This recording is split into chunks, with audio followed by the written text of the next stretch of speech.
Hello, प्यारे student. Today we are going to topic magnetic dipole moment of associated with the revolving electron.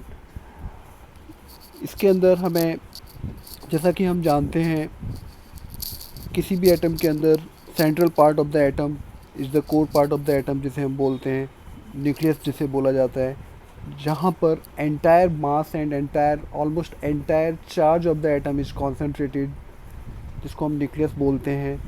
और nucleus के अंदर proton होता है और न्यूट्रॉन्स होते हैं. प्रोटॉन है positive charge, neutron have no charge. तो यहाँ पे सारा का सारा पॉजिटिव चार्ज मैं इसलिए बोल रहा हूँ क्योंकि इलेक्ट्रॉन पे ऑल चार्ज ना के बराबर होता है than that of the proton. अब देखिए यहाँ पर एक सपोज करो, ये हम हाइड्रोजन एटम इसको एज्यूम कर रहे हैं. तो हाइड्रोजन एटम के अंदर एक ही प्रोटॉन होगा और एक ही इलेक्ट्रॉन होगा.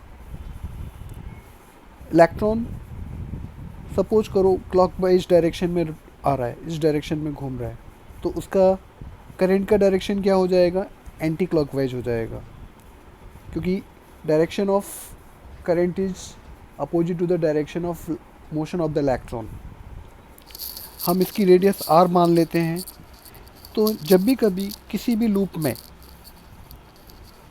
करंट होता है तो उसका एक फेस नॉर्थ पोल की तरह बिहेव करता है और एक फेस साउथ पोल की तरह बिहेव करता है. अब इसके अंदर इलेक्ट्रॉन क्लॉकवाइज घूम रहा है तो करंट का सेंस क्या होगा? एंटी क्लॉकवाइज होगा इस डायरेक्शन में.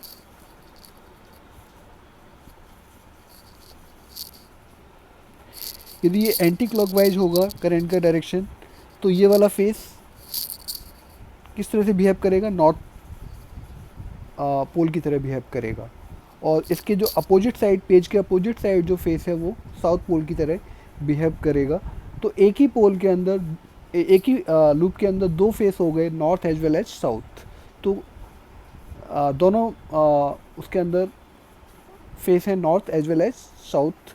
तो it will behave as a magnet. तो ये मैग्नेट की तरह बिहेव करेगा. मैग्नेट होगा तो उसका मैग्नेटिक डायपोल मोमेंट होगा. मैग्नेटिक डायपोल मोमेंट को हम कैपिटल M से लिखते हैं. Capital M is the magnetic dipole moment of, से ही लिखा जाता है.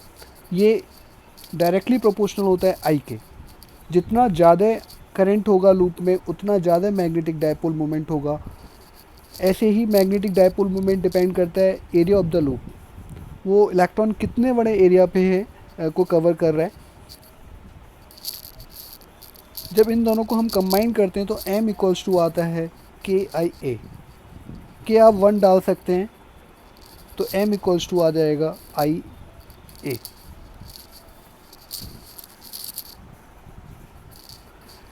अभी तक आप लोगों ने यदि मेरा चैनल सब्सक्राइब नहीं किया, to get more videos please subscribe it and like it and share it. अब देखिए, इसे हम 1 बोल सकते हैं, क्वेश्चन 1 बोल सकते हैं. इसकी हमने radius, suppose electron r radius पे मूव कर रहा है, तो ये पाथ इसका सर्कुलर होगा. अब यहाँ पर कौन सा फोर्स होता है? जो इलेक्ट्रॉन, यहाँ पे प्रोटॉन होता है, इलेक्ट्रॉन होता है. प्रोटॉन और इलेक्ट्रॉन के बीच में एक इलेक्ट्रोस्टैटिक अट्रैक्शन होता है जो इलेक्ट्रॉन को एक सेंट्रीपिटल फोर्स देता है, जिसकी वजह से इलेक्ट्रॉन राउंड द न्यूक्लियस घूमता है. और इसकी घूमने की वजह से ही इलेक्ट्रॉन करंट कॉन्स्टिट्यूट हो जाता है. यदि इलेक्ट्रॉन एंटी क्लॉकवाइज घूम रहा है तो direction of current anti clockwise हो जाएगा. और एक ही लूप में दो फेस होंगे. एक जो आप देख रहे हैं, एक बैक साइड. तो दो फेस होने की वजह से दो उसके अंदर पोल जनरेट हो जाएंगे, north as well as south. तो it will have magnetic moment, जिसको मैंने कैपिटल M से दिखाया है. M मैंने अभी बताया आपको डायरेक्टली I के होता है, A के डायरेक्टली जब कंबाइन करते हैं तो ये आ जाता है. तो इसको मैंने बोला है क्वेश्चन 1. यदि क्वेश्चन के अंदर आपसे पूछा जाता है जस्ट मैग्नेटिक मोमेंट बताइए, एरिया ऑफ द जिस पे वो ट्रैवल कर रहा है पाथ, उसका एरिया ये है, और आपको करंट दिया है, तो you can easily find out magnetic dipole moment of the revolving electron here. लेकिन इसको हम थोड़ा और भी चेंज कर सकते हैं. हम जानते हैं Q इक्वल्स टू, क्या जानते हैं हम लोग? Q इक्वल्स टू होता है I इंटू T, जानते हैं. ये अभी हमने चैप्टर 3 में पढ़ा था। तो यहाँ से I इक्वल्स टू आ जाएगा Q/T। लिखा जा सकता है Q यहाँ पे कौन है, इलेक्ट्रॉन है, तो इलेक्ट्रॉन को हम E से लिखते हैं, तो ये आपका I आ जाएगा E/T। ये T क्या है, ये T है time taken to complete 1 round. तो कैपिटल, इसको कैपिटल T भी लिखा जा सकता है, तो I इक्वल्स टू आप इसे लिख सकते हैं E/T। यदि मैं ये यहाँ पे प्लेस कर दूँ तो ये कितना आ जाएगा, M इक्वल्स टू E/T, ऐसे भी लिखा जा सकता है।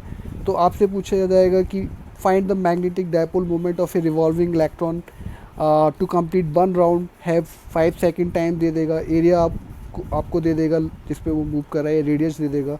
तो आप यहाँ से मैग्नेटिक डायपोल मोमेंट निकाल सकते हैं। M equals to E, area को आप πr² भी लिख सकते हैं, तो ये आपके पास 1/T ये आ जाएगा।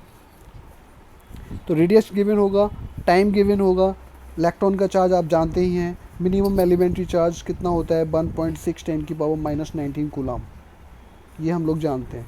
तो इलेक्ट्रॉन की चार्ज की वैल्यू डाल देंगे, पाई नंबर है, तो यहाँ से भी हम मैग्नेटिक डायपोल मोमेंट निकाल सकते हैं।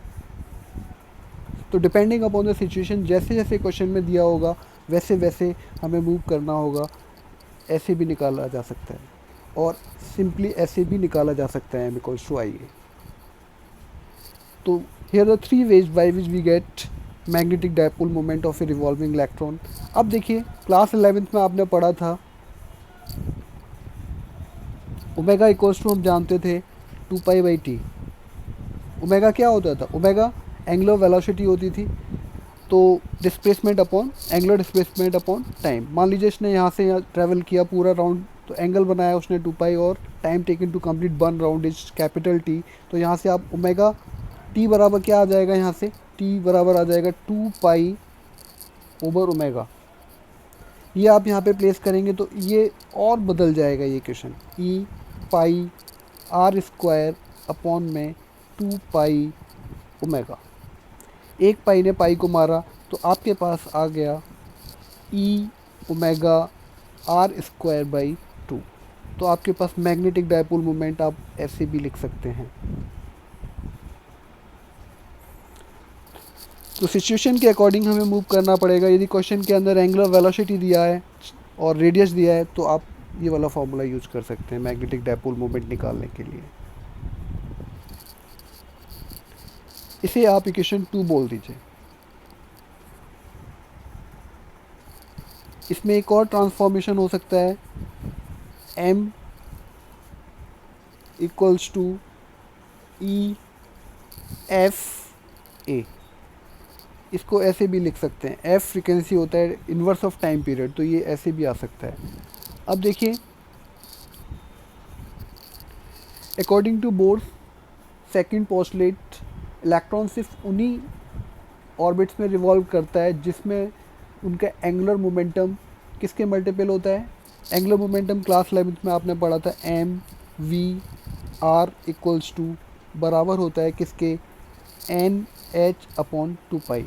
तो ये बोर ने बोला था according to Bohr's second postulate, electron सिर्फ उन्हीं ऑर्बिट में रिवॉल्व करते हैं जिसमें एंगुलर मोमेंटम क्या होता है, इंटीग्रल मल्टीपल होता है किसका, H/2π का इंटीग्रल मल्टीपल होता है। n यहाँ पे क्या है, n वो ऑर्बिट है जिसमें इलेक्ट्रॉन रिवॉल्व कर रहा है, h प्लैंक कांस्टेंट है। तो यहाँ से हमारे पास इसको आप इक्वेशन 3 बोल दीजिए। अभी इसका यूज करेंगे। v इक्वल्स टू, हम जानते हैं लीनियर वेलोसिटी और एंगुलर वेलोसिटी में रिलेशन होता है r ओमेगा।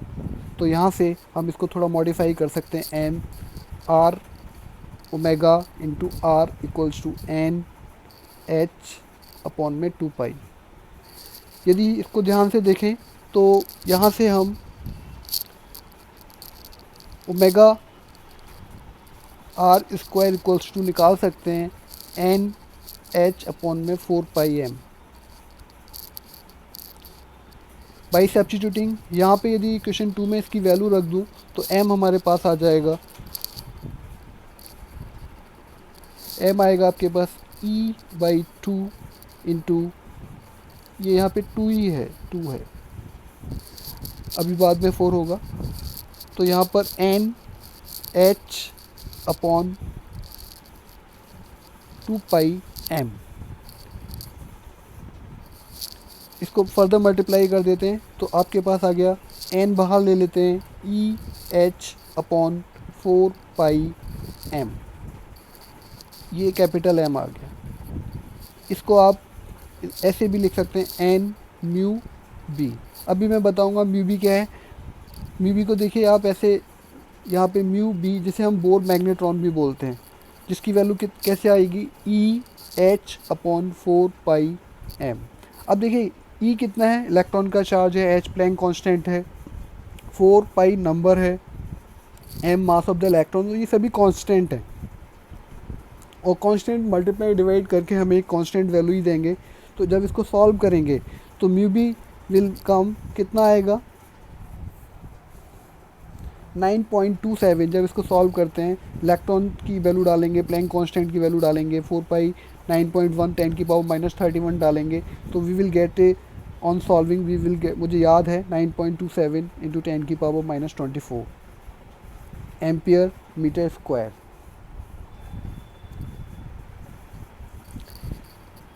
तो हमारे पास फाइनल रिजल्ट आ गया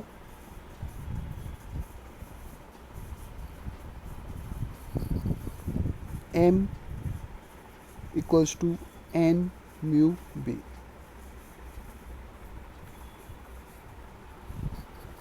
यदि आप बेसिक को बहुत ध्यान से करते हैं, अच्छे से पढ़ते हैं, तो आप बड़े से बड़ा सम लगा सकते हैं, चाहे वो कि IIT JEE में आया हो, चाहे वो नीट में आया हो, चाहे CBSE में आया हो।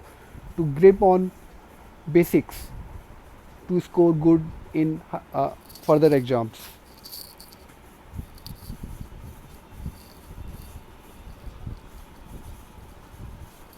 तो ये 5 मार्क क्वेश्चन है जो CBSE में पूछा जाता है। Find magnetic dipole moment of a revolving electron, तो आपको ये करना होगा। और इससे जुड़े हुए बहुत सारे सम्स भी हैं, मैं फर्दर वीडियोज़ में दूंगा। Thank you.